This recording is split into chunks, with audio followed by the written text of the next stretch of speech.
And so I love people, but what I love more than anything is helping just ordinary, normal people to do extraordinary things. And I think business is an incredible venture to do that. So I wrote a book called Leading from the Back that was about being rubbish at things, right? I am not a good runner, and yet I built a global business around running, right? You just have to be where other people are and help them where they currently are. Alan Watts once said, "What would you do if money was no object? If you could make a career out of doing what you enjoy?" Julie Creffield is somebody who has done that on more than one occasion, where she's had the rug taken out from beneath her and she's looked at what she's doing or has done that she's enjoyed and found a way to make a living out of that. Not just making a living, but also she's a survivor, a single mum who, when the rug has been taken, when she's at the risk of losing everything she's got, she's found a way to survive. My name's Richard Osborne, and this is Drive, the small business podcast from UKBF. Julie, it's lovely to meet you. Excited to be here. Thank you. And this is probably one of the quickest turnarounds we've had from speaking to somebody, reaching out to somebody, and you being here. And it all started from a LinkedIn post, which my colleague Jacob saw, reached out to. And what was behind that post? I've recently been through a bit of a kind of rebrand and a bit of a kind of confidence, a bit of a knock of my confidence. And I know when that happens to me, rather than dwell on it, I take action, even if I don't know what the results of that action are going to be. So on International Women's Day, I just decided something needed to change. And I was like, right, I'm just going to get in front of new people. When you get in front of new people, new things happen, new opportunities open up. And so I put that post on LinkedIn and said, I've got this new thing I'm working on. It's all about change, and I want to start speaking about that with as many different types of people as possible. So I've set myself the target of getting on 100 podcasts, and you guys were like, yep, let's talk. And so it's a good example of when you do take action, even if you're afraid of being rejected, or, that post could have sat there empty and I would have felt like a bit of a numpty, but it didn't, and here we are. And that's really quite nerve-wracking, putting yourself out like that.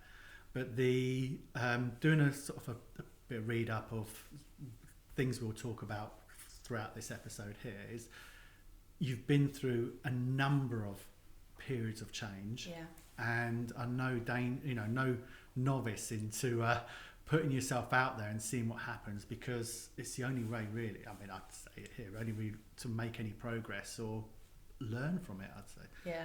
And we all face adversity, all of us. Doesn't matter what kind of background we've got, and we can take a year to recover from a knock, or we can take a weekend, and I sometimes have a good old cry about something bad that's happened, and then go, right, now what am I going to do? What action am I going to do? And we can blame other people when things go wrong in business or in life, or we can say, right, what responsibility am I taking for what happens next? So, I'm big on like radical responsibility, right? Other people impact on our lives, but I am responsible for what I do and how I show up. Yeah, I love that. I saw a sign in an office once, and I'm going to get the words wrong, but it's something which I live by and have lived by for years, is a lot of things, so much can happen around you that you have no control of. Or people do things, or circumstances happen that you just can't influence it, you can't control. But what you can control is your attitude when you get out of bed each day, and how you approach that. And something can be doom and gloom, or it can be an opportunity. And there's going to be people going to pick that apart straight away and say, oh, well, is this an opportunity? But okay, let's put a little caveat around that. You can make the best of any situation. And I think we saw that in COVID, right? One of the most traumatic things to happen to us as a human race, for a long time. And some people thrive during that time, right? And I think it gets wrapped up in privilege, like where you started from to start with, and some of that.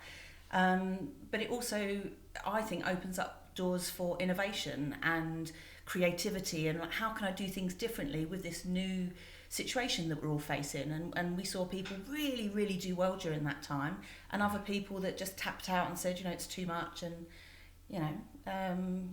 and we'll look back on that in years to come, I'm sure, and really reflect on what it was we chose to do. So you've grown in as one of six in a single parent household. You've had big ideas. Yeah. You've been told you may not get into university, but you did, and you got through. Yeah. What different opportunities or what changes did that make to your life at that point? Yeah. So I remember the first module we did at uni was called Space, Place and Identity. Right. And it blew my mind, because when you grow up in an area, you think the whole world is like that, right? And I grew up in Forest Gate, Stratford, like East London, where it's a cultural melting pot, right? And then I went to Winchester, where it's all old white people, right? And there was everything closed at 8 o'clock, and there wasn't much culture, and it was a nice break from London, don't get me wrong, and I was very caught up in uni life, but it made me reflect on some of the issues that we had back in East London, poverty, how unfair some things were, and but also how united young people were. And so my dissertation ended up being on street dance and how street dance helped young people to forge their identity, right? And so with that knowledge, with this lived experience, I then wanted to go back into East London to work with young people. So it very much drove me to go back. Some people go off to uni, they find a better life and they're off. Whereas I couldn't wait to come back home and use my skills in a way that would be helpful. And what was that way? So I worked for a long time with young people. I come back and I set up a company, and I did lots of community engagement projects, art projects. I worked with a lot of young offenders or young people at risk of offending, all sorts of groups, young mums, carers. And then the Olympics came to town, and I kind of just got known for being that person that could go into groups and could be trusted, because there were all these people in suits with all this money, all this investment that was coming into the area. And there was initially, during the bid phase, there was a lot of resistance to that, because we don't like change. Here we were about to host this mega event, and it took a lot of convincing for a lot of communities to see what the benefits might be of the games. Okay. Before we come on to the Olympics part of it, I'm really interested in the company that you set up, working with young people, because there's a perception that you're either a business and you're there to make money and pay the shareholders, or you're a charity. Yeah. And now you use the words, you set up a business, you set up a company to do what you did. How did that exist, and how did that survive, and financially, and to do what it does? I mean, I didn't know a lot about business at all, so I didn't really know the difference between a sole trader and a company, and somebody advised me to set up a company rather than to do it as a sole trader. But that initial company was just me. I didn't have any staff. It was me as a freelancer, really. And so I would get contracts, and I, at the time, there was no social media. I had a website that I'd created, but no one went to it, and so all of the work that I got was through word of mouth, or looking in the papers and seeing opportunities, in the job section. So I don't know that I saw it as a business. It was enough to pay my bills, and it was enough for me to travel, and that was, I spent so much money in my 20s on travel because that's what lit me up, But I don't think I thought about profit and loss. I don't think I thought about growth. I don't think I knew the difference between having like a lifestyle business or a legacy business. I could have expanded that. I think the world is different now. I don't even know what funding is like, so a lot of my contracts were government funded, so you were on a day rate. You might do like a 20-day contract over the course of a year, and you'd have multiple ones of those, and that's a nice livelihood, especially for somebody who sees themselves as an artist, but I didn't have much business sense. The money came in and it went back out again, but it was definitely socially driven. It wasn't there to make profit necessarily. So you just mentioned somebody advised you. Was that a professional advisor or a mate down the pub? No, I think it was, when you set up a business, someone said, oh, you need to get your tax code. And I think I went to the local place that you get your tax code, and you got a 1 hour session with a tax advisor. I think it was something along the lines of that. Yeah. That's pretty commonplace. Yeah. When you speak to people who have just started their first business for the first time, which is why I asked the question, is they have an idea. That's it. That's where the knowledge of the business stops. I want to do this, but I don't know about tax. I don't do I register VAT or not VAT? How do I run my books? Anything like that. And it's pretty consistent in that you just had an aspiration of something you wanted to do, which is fantastic. I'm making the assumption that business isn't around at the moment. Well, do you know, I've that company has always been the company. It's been the umbrella company for everything.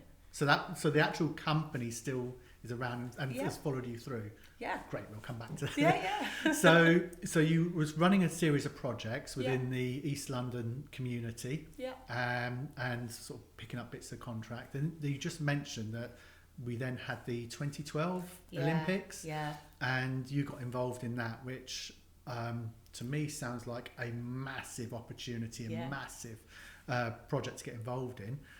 What was that? How'd that go? Well, it's interesting because I had never really been into sport before, right? Yeah. I think I'd seen the Olympics because I liked gymnastics and ice skating. So that was my reference to the Olympics, never at all interested in it. And I didn't understand the scale of the operation and what goes on. It's not just, 2 weeks in the summer. I started working on the games around 2004, which they called the pre-bid stage. So this is when London was just thinking about, bidding for the games. So in the early days, it was very much speaking to community groups about the prospect of the games coming and getting them involved when the IOC came over to do a visit to make sure there was lots of sports activities going on to prove that it would be a good location.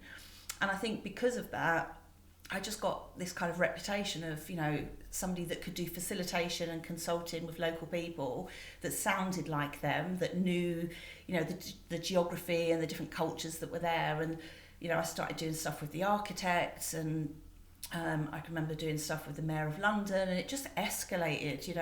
I was doing stuff with the Met Police, I was doing stuff with Cobra, and I learned all this stuff about how London operates, and all the emergency plans, and, it just escalated from being about people, my love of people, to my love of London, and how do we, I think the thing for me was, how do we make sure Londoners benefit from the games and not just everybody else? And so when it comes to the volunteer programme, for example, they needed to get 70,000 volunteers, and they had like 500,000 applications, but most of those applications were from sports fanatics from elsewhere in the country.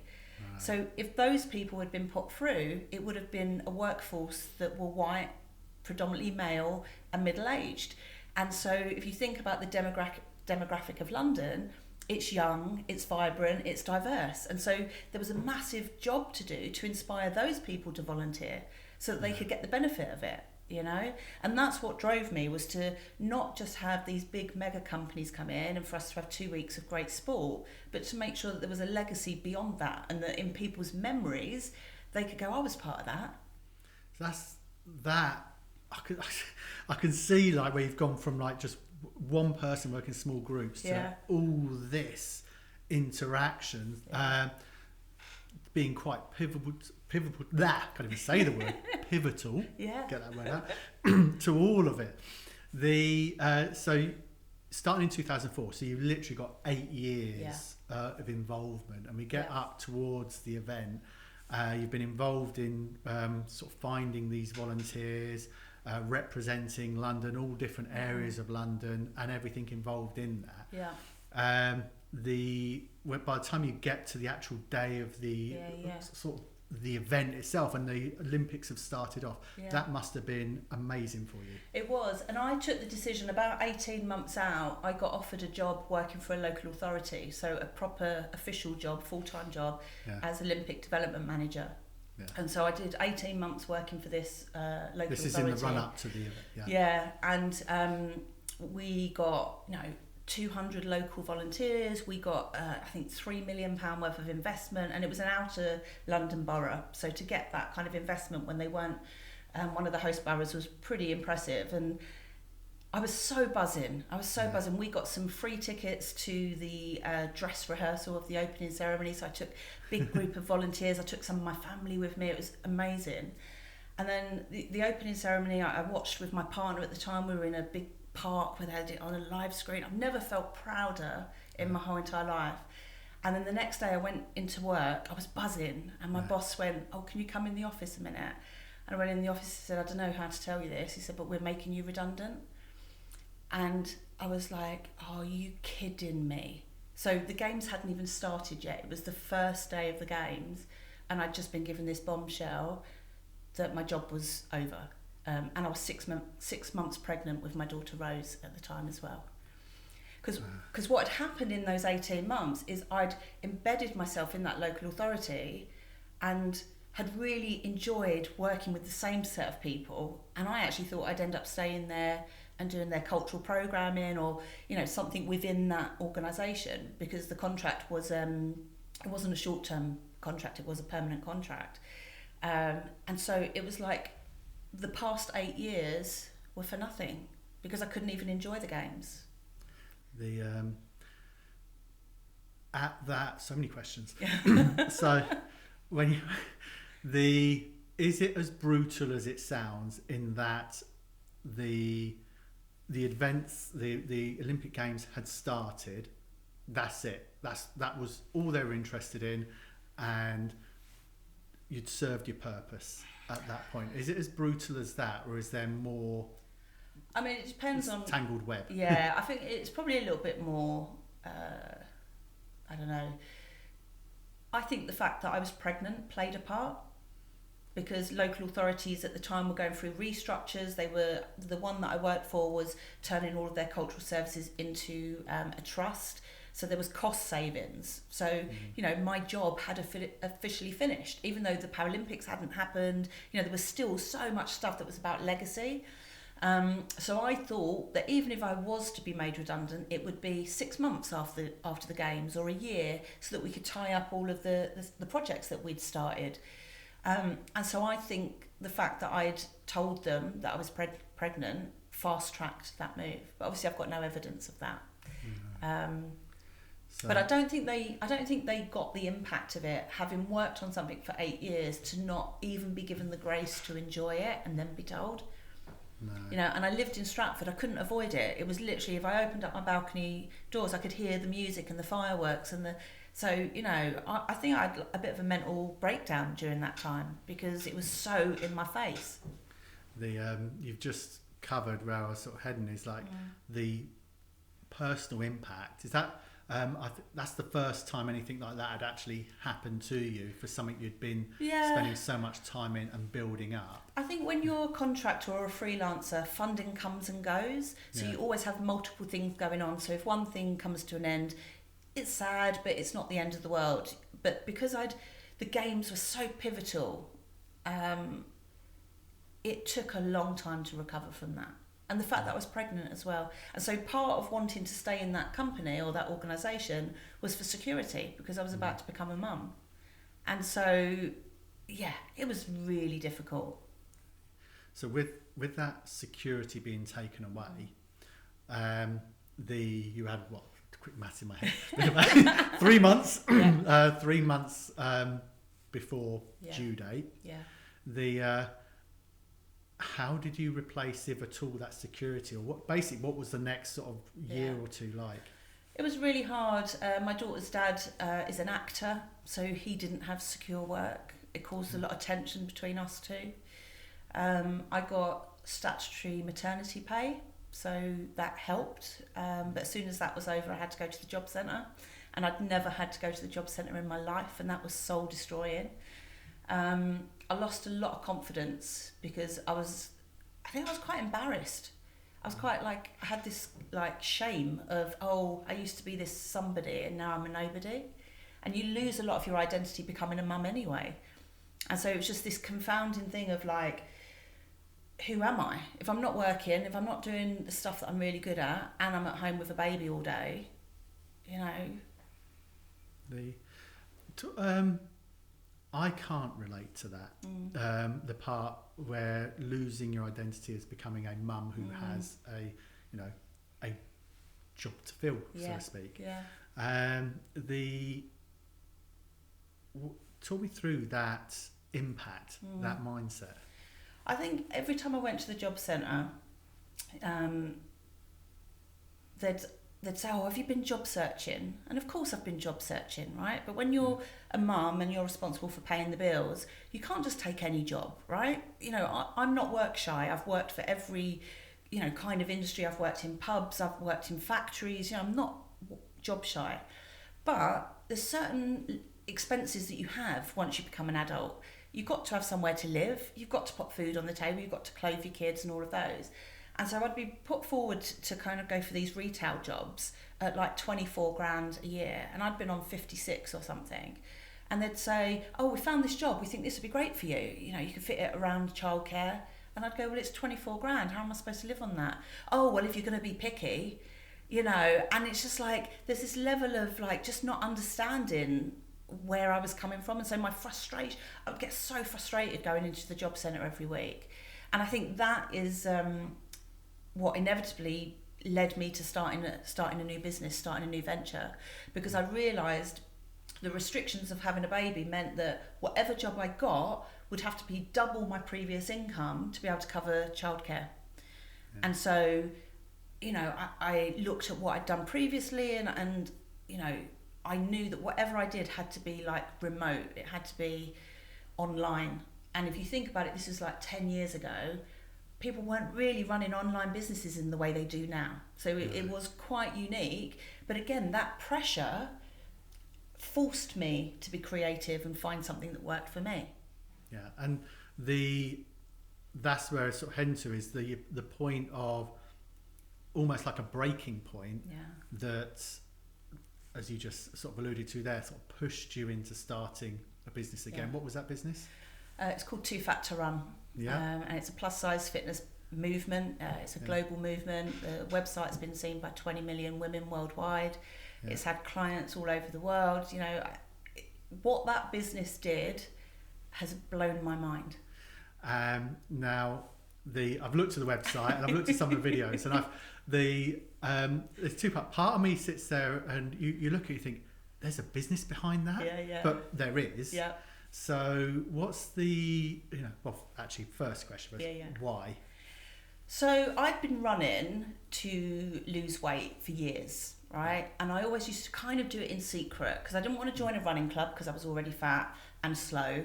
And quite often if you run on main roads or in the parks, people would shout silly stuff out, or, so I'd run overnight time or in really secluded places. But occasionally I'd sign up for a race because a race would push me to train, right? Yeah. And so I did this race in Victoria Park, and when I got there I realised I'd made a big mistake because it was only about 40 people there. So I was like, oh no, it's not a big fun run, it's actually a proper race. And they were all really slim and really fast. And it was a 10k race, and I came last. And when I got to the finish line, they'd packed up. The finish line wasn't there, the water bottles had gone. And initially I thought it was funny, and then I cried a little bit because I was a bit embarrassed. And then I thought, I can't be the only person like this. And I thought, what about if I start blogging about it? And this was back in the day when MySpace was a thing. And I used to sometimes blog on MySpace. And I thought, I could write about this, and maybe there are other women who feel the same. And so I literally went home and Googled like how to set up a blog. And I got a free WordPress thing, and I started blogging. And within about 4 weeks I had like followers all over the world, and it just built momentum. But I was doing that while working on the games, so it was completely anonymous because it was a conflict of interest with my job. I was known as Fatty Must Run. I didn't put photos up, and I grew this global movement without anybody ever knowing who I was. And so when I got pregnant I stopped running. After having Rose I couldn't really run that much, and so it was there, and I had all these followers, and I thought, well, maybe I can turn that into a business. And that's what I did. And I just want to reiterate that part. So you basically had a hobby, something you did on the side that you was doing anyway and had been doing for a few years. Yeah. And you re-looked at, I'm putting words in your mouth here, so do correct me if I'm going off. But you re-looked at that at that point when you're trying to find work. Think, can I turn this into a business? Can I make money out of this? So how did you? So the job centre had this scheme where they would allow you to apply for a loan to start up a business, and you get a little bit of business support around it. I think it was £1,000, and my first application to that was to do a coaching business, an online coaching business to help people train for their first 5k or whatever. And they hated that as an idea. They didn't understand how it would work, so they said no. And then the advisor said, what if you sold t-shirts? You know, like branded t-shirts. So I was like, all right, I'll give that a go. So I put it back in, you know, it's going to be a clothing brand, it's going to have funny slogans on it and stuff like that. And it got accepted. So I spent £500 on a website and £500 on branded merchandise. And that's how I first started making money. So it did make money. You did sell those. Yeah, I mean, and actually the t-shirts and the hoodies, and we ended up doing bags and buffs and medals and all sorts of stuff. It actually was great as a marketing tool because women would wear it at a race and somebody else would go, oh, that's a funny shirt, where'd you get that from? And so the t-shirts helped people to see it as a movement. They would wear it with pride, it would start conversations. So actually it was genius, but the coaching is where the money was because, you know, I could have a training group of women that want to run their first marathon and they could be all over the world. You know, and that's all done with digital. It's all email sequences, videos, you know, Facebook groups, you know, there's no cost. Whereas the t-shirts, there was always a cost. The materials, but also shipping it out, having somewhere to store them. So the t-shirts become a massive headache to you know, but the coaching is where I really came alive because I love people. Yeah. And this is a profitable business. Literally, it has been. I'm about to. This is like breaking news. I'm about to close that business. I think the pandemic broke that business.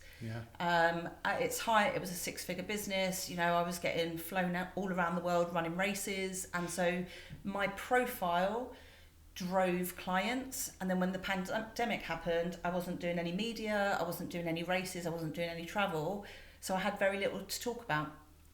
All of the companies that I was partnering with, Garmin, Adidas, all of these big brands, they just stopped working with people like me. And so the business became dependent on the women themselves paying for everything. And so it used to be like a 50-50 split. 50% of the income used to come from the users and 50% used to come from sponsors and speaking gigs and other things. When all of that dropped away, it became about the women paying for it at a time when they were in crisis. So a lot of my women are on low incomes, they're carers, they're working the NHS, and so they stopped spending money on themselves. So it became this double whammy during the pandemic where it just stopped being viable as a business. And it's a shame because there's so much interest in it as a brand, but I don't have the energy anymore to keep that business going. That's like so many, and such a shame, but it just goes to show that something can come out of nowhere. And a business that, as you just said, had so much coverage and sponsorship and doing so well for you, just gets the rug pulled out from under it. But the one of the things, well, two things. One of the things that you just mentioned there about speaking gigs, use that sort of use that terminology. Would you agree, I've worded it that way, that it's important to have a personal brand and utilise your personal brand when you're building up a business like that? How did that help the business? It really helped to get it off the ground. Once it was established, it actually worked against me. And I spent a lot of time trying to distance myself from the brand so that it could work by itself. And so I think this is the difference between having a legacy business and a lifestyle business. And interestingly, the business that I'm growing now, I know in the future I can step away from it and somebody else could buy it and run it because it's not dependent on me as an individual. So your personal brand is always going to be important, but it doesn't always have to be front and centre of your venture. But it can be really helpful if you've got a dynamic personality to get it off the ground and to get like PR and media. I mean, 2 Factor On, because of its title, people love talking about it. So the Daily Mail, I was in the Daily Mail nearly every week because they love that story of, fat runner, because it's very like headliney. And so if you are media friendly and you've got a story, then people will, help get you in front of people. I think I've been in 50 countries in like magazines and on the telly and stuff like that. You can't get that kind of coverage paying for it. Yeah. And it's the story, it's my personal story that helped, to grow that business. How do you feel about that? It's a double-edged sword. Because I've done lots of things in my life and still I go to meetings and people go, oh, you're that woman who does the fat running stuff. And so I've been pigeonholed, so I had like 10 years work before that and I've done a whole heap of stuff since and people still remember that brand, and that's one of the reasons that I'm closing it. So we've got the London Marathon coming up, we're going to have one last hurrah, we've got loads of women running that, and then that brand is going to die. And I feel mixed emotions around that. I probably held on for too long. I should have closed it temporarily during the pandemic, but it didn't feel right to do that. So I did loads of stuff for free during the pandemic. We did something called Thrive Inside that was totally free for people to exercise inside their own homes. But also the running world is different now. So 12 years ago when I set it up, there wasn't Parkrun, there wasn't This Girl Can, all of these campaigns that, Nike hadn't done their plus size range, so it was a very different place. So I feel like I've done my job with that business. Yeah. And there's something about like, there's good to come from goodbyes. And sometimes we hold on to things for too long. And I think I did for a little bit. I've held on to that maybe for 3 years too long. No. You've got, obviously you just mentioned you've got a daughter, Rose. Yeah. And she is getting into sort of the media market, if we say that, YouTubing. And it's interesting that listening to you speak and understanding that you've been through a media journey. You've had that business. We'll come on to where you are in a moment, but you've been through that cycle of you've been the face out there, and your daughter's to a degree, following in your footsteps, albeit different technology. Yeah. When you started Too Fat to Run, it was a blog post and used the MySpace and technology there. I'll reword this question actually. What advice would you give to young people, such as your daughter, who see a career where they are the focal point, they are the person that people are watching, and they hope to make money out of doing that? Oh, it's such a difficult question. I think that all young people need to be media savvy, both as the consumers of media, but also as the producers of media. There are more producers on this planet than there are consumers. Yes. And that wasn't the case 10 years ago. And so understanding that every interaction we have is building a story of who we are. We're creating a personal brand. Even if we're not on social media, we're still creating a personal brand. A personal brand, in my view, is what people say about you behind your back. Right? It's your reputation, it's word of mouth marketing, it's all of that. It's referrals, it's being known for something. And so all the way through your career, whether you're in the media or not, you're going to be building up a track record of work. And you can use that to tell a story and to build a narrative like I feel like I am. Or you could just have a life that's really disjointed, doing lots of different things and no one really gets you. And so, the more media savvy you can get, the more you can be mindful of how people view you, what the lens is, what the narrative is. We know that people buy from people that they like and trust. And so that small skill, and I don't think it's a difficult skill, it's just understanding that everything you do is being viewed through a lens, and in many cases it's being captured. So when we meet new people, first thing we do, we jump onto either LinkedIn or Google and we have a look. What does it say? It used to be that we would ask somebody, oh, do you know such and such, what do you think? Now we look at the digital assets, the digital trail, before anything else. So I've been in a school talking to students about employability, and I've used that very example. as an employer, Yeah. the first thing you look at is you look through their social media history, and you make a judgment call as to what that person is like. And I got some quite heated responses from the classroom. It was like, that's my personal social media. It's not, is it? No, it really isn't. It really isn't. And the great thing about that is you can build a business just from being yourself. But that's the trick. You've got to find a way of being yourself. And you can ramp that up and you can ramp it down, right? So a good example of this is people always kind of say to me, oh, you really like animal print, don't you, Julie? Right? And I'd never really thought about it, but I just have a lot of clothes that are animal print. And so now I just build it into my brand, you know, and then I build methodologies around it, you know, like, can a leopard change its spots? Oh, let's have a conversation about that.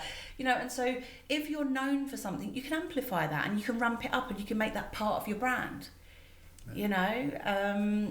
And I always love going out to my audience and say, you know, when you think about me, what are the words that come up for you?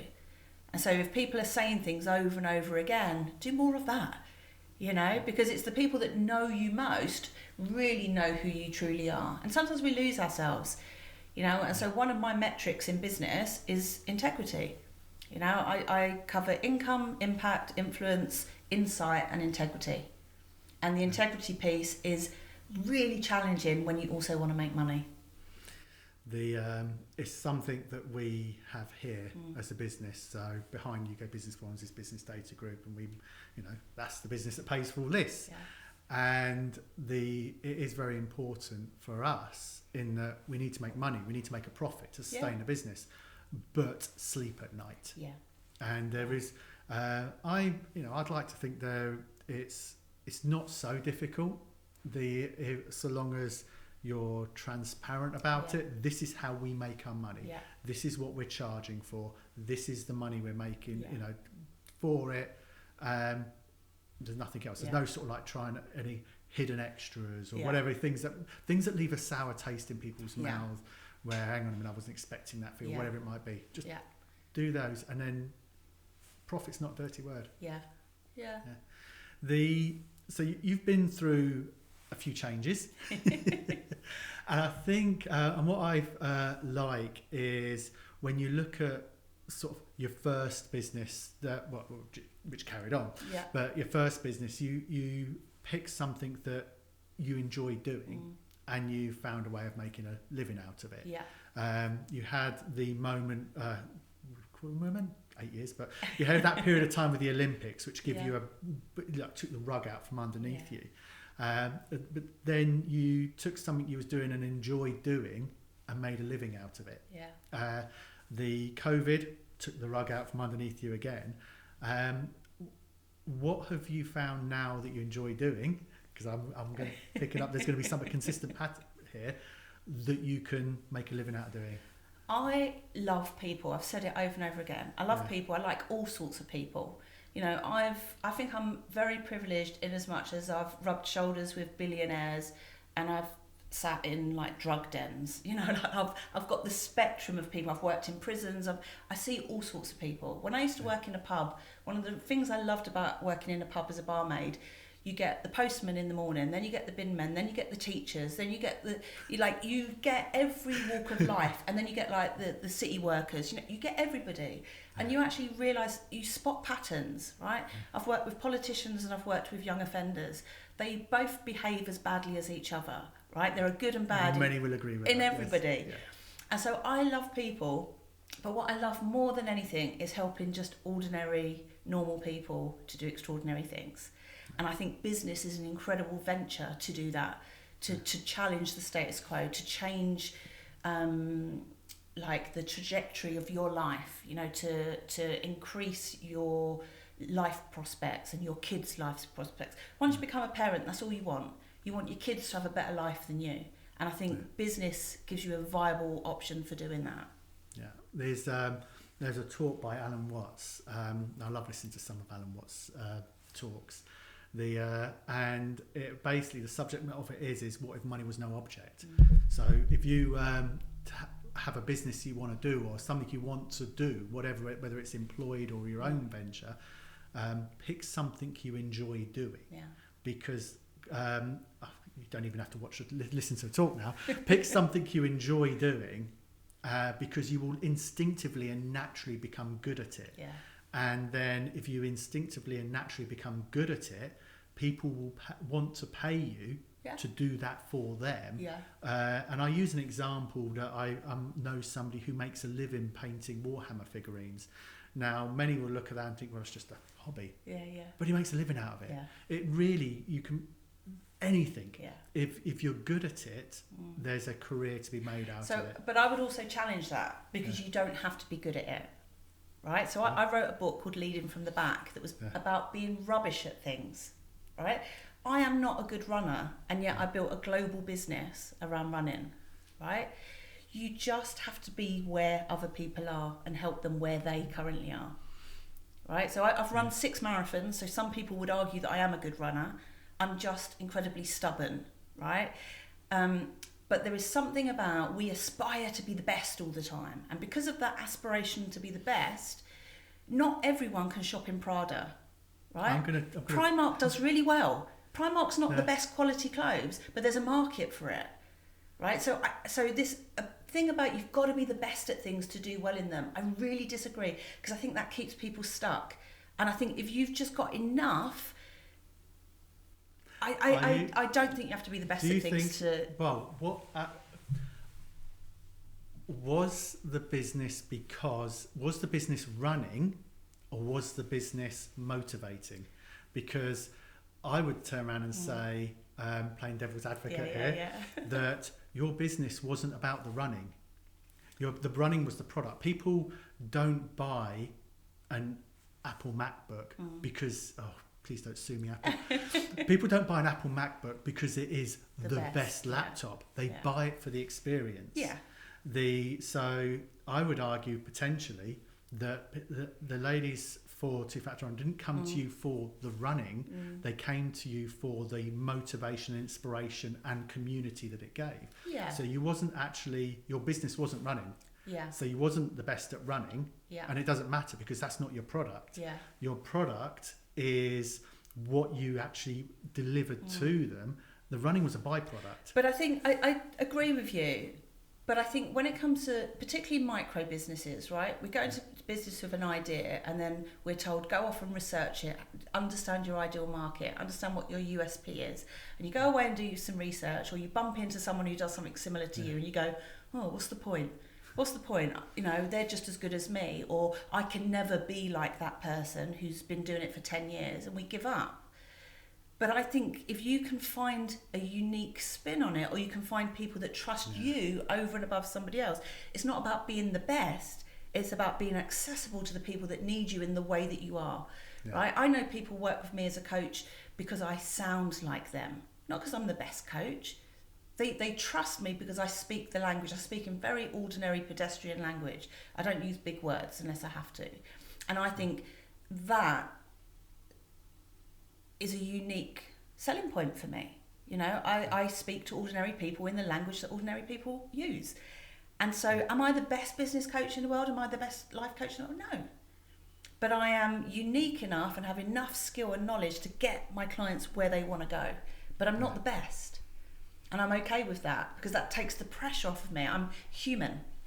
Yeah. You know, I'm learning. It's a process. Yeah. No, I can take that. So you've just mentioned that you do coaching now. You've also published some books. So you're going back to right at the very beginning, where you put a LinkedIn post out to speak a podcast, to get yourself out there, putting yourself out there in the firing line is a strong word, but literally putting your head above the parapet and literally saying, I'm here. Yeah. So you are here. Some would say talking on TED Talk is putting your head above the parapet. Yeah. Putting pen to paper is putting your head above the parapet. Yeah. Your head's well and truly there now. What is, talk me through these past couple of months and this time now. What is it that life like for you? So during the pandemic, I had my best financial year ever. I made a lot of money and I worked incredibly hard and I really grew my audience. Lots of people were coming to me because I had experience of running an online business before the world needed to run an online business. So I worked incredibly hard and made a load of money.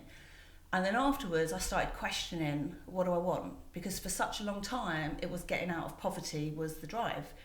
And then once I'd got out of poverty, I was like, well, now what? Right? And I think as a result of that, I had a little bit of burnout, a little bit of, adrenal fatigue, and I took a step back from the online world. And I questioned what I really wanted to do. And then I got COVID. So October the year before last, I got COVID and I ended up in hospital and I thought I was going to die. And I can remember it was like 2 a.m. I'm on this hospital trolley and I wasn't scared. Even though I thought I was going to die, I wasn't scared. I was angry. I was angry with myself for not doing all the things I promised myself I would do. And it's like, when my daughter's gone to school or when I've got this amount of money, or I was putting off things. So even though I'm ambitious, even though I've done lots of things, there were so many things I wanted to do and I hadn't quite got round to. And I was annoyed with myself. And one of the things that I wanted to do was to set up some kind of foundation or charity or do some work with young people, because it's a big cause of mine. And I hadn't done anything really for a whole decade that had impacted on that community. And so when I got out of hospital and recovered, it was just by chance I got an email from a charity called Street Child, and they said, "Oh, do you fancy running the Sierra Leone Marathon?" And I was like, I'm only 2 weeks out of hospital from COVID. It's like, timing's not great. But I went to this event and I met them, and I didn't realise the work that they do, and they work to give young people access to education around the world, to fairly give young people, in other countries, a better chance at life through education. So completely in alignment with my values. So I said, yeah, I'll run the marathon. So I took a team of my clients, we raised £20,000, and I'm now a partner with that charity. And being in Africa changed everything for me. I'd been to Africa before, but this time, seeing the work that they do, a lot of their work is around entrepreneurship. So they support predominantly women to start micro businesses, and that money then goes back into the education system.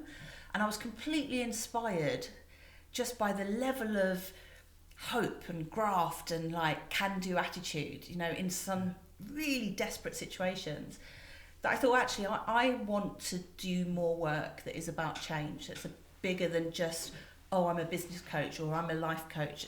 Those labels mean nothing. My mission is to help more ordinary people do extraordinary things.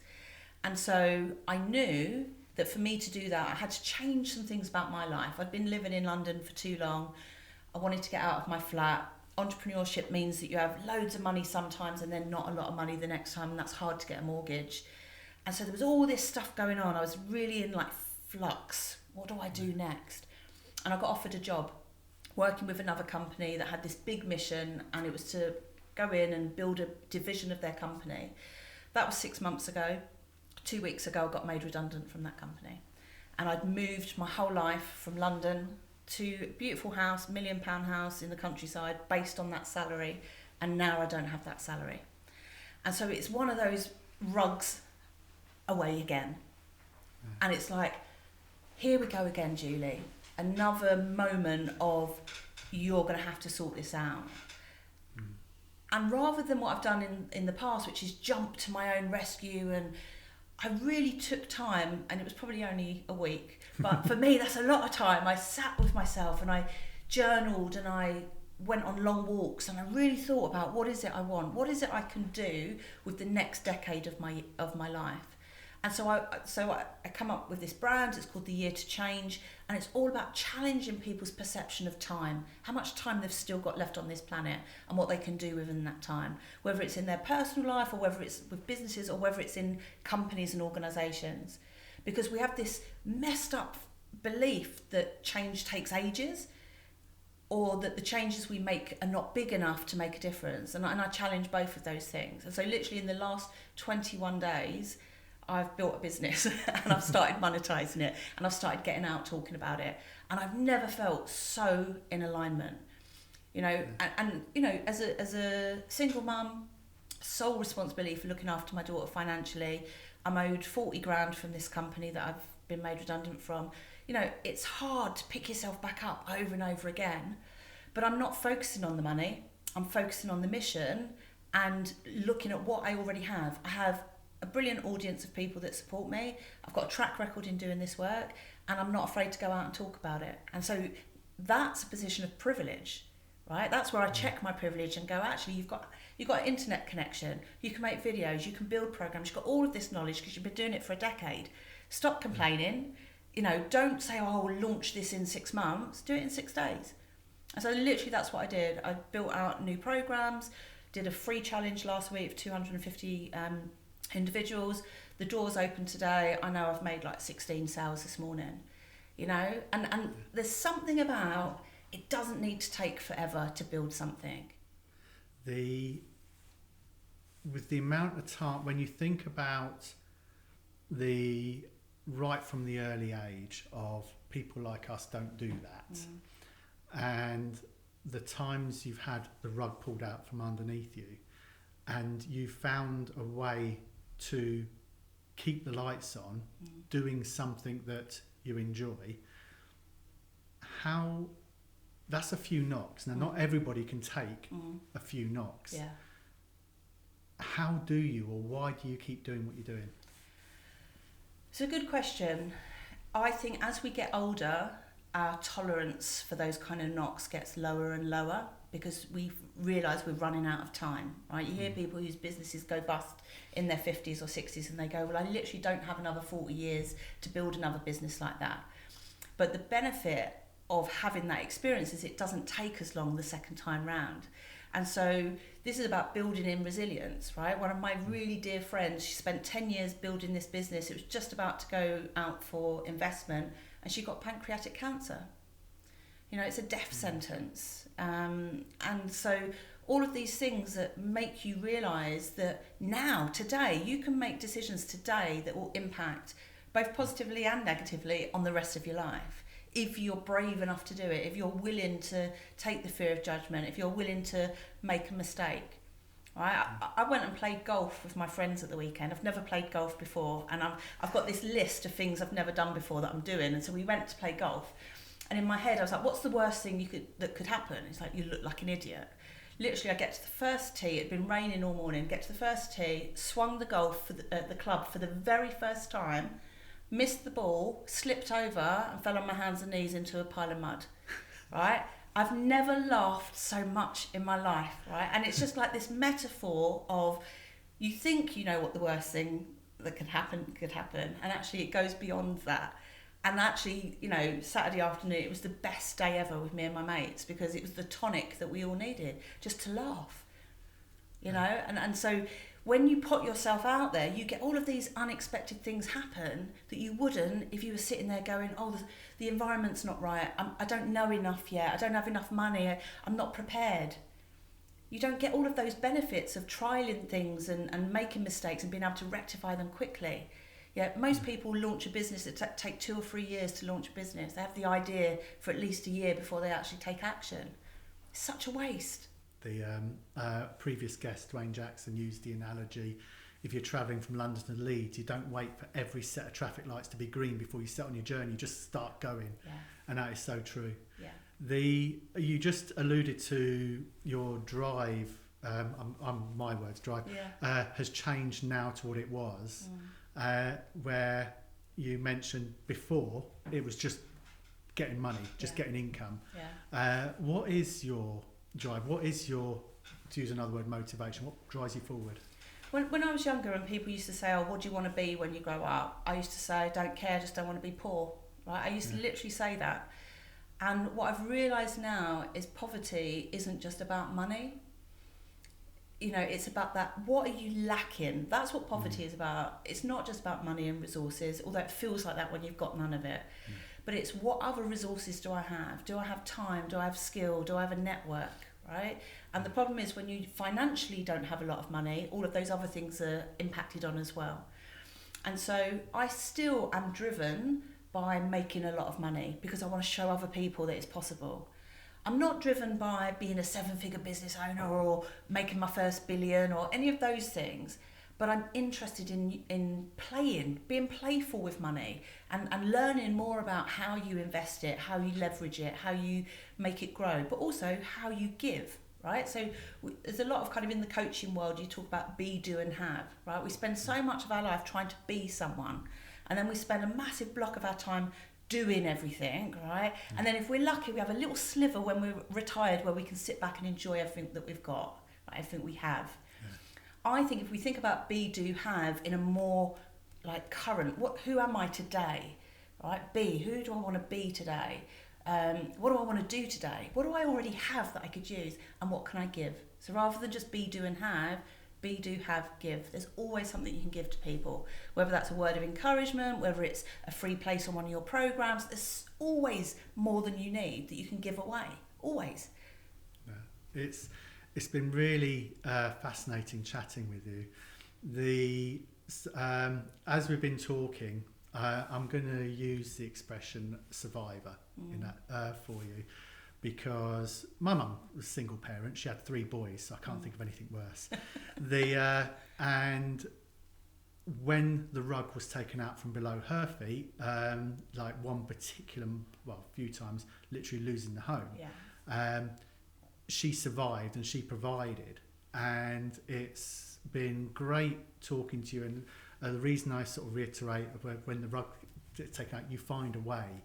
Yeah. And without a doubt, you're surviving, and you're providing for Rose.